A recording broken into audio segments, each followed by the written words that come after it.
Power of attorney is the act of allowing someone else to stand in your shoes and make financial or medical decisions on your behalf. We'll cover how to get power of attorney in Mississippi, varying power of attorney forms and signing requirements required by law in the state. How to get power of attorney.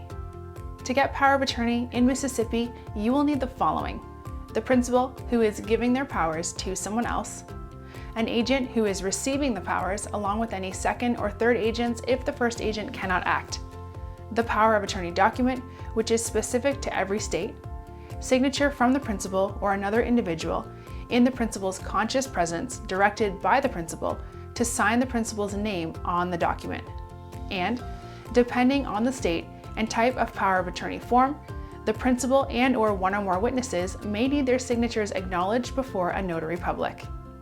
Common power of attorney forms and signing requirements. Durable financial power of attorney allows the agent to make financial and business decisions for the principal even if they are incapacitated. General financial power of attorney. The agent may make financial decisions for the principal while they are not incapacitated. Limited power of attorney allows an agent limited financial decision-making power, commonly for specified actions. In Mississippi, no specific signatures are mandatory for durable, general, and limited power of attorney forms. However, it's recommended that the principal sign and obtain a notary acknowledgement. Medical power of attorney, advanced healthcare directive.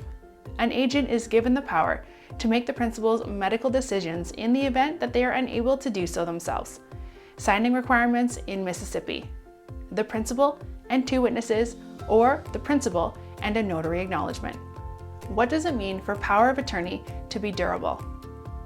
If a form is durable, the agreement will only terminate upon the principal's death or if they choose to revoke the form. Therefore, it's essential that the principal select a highly trusted individual to act as their agent. Revocation. There may be reasons a principal would wish to revoke powers, and doing so would require a Mississippi power of attorney revocation form. After signing, it's necessary to make all agents immediately aware of the revocation.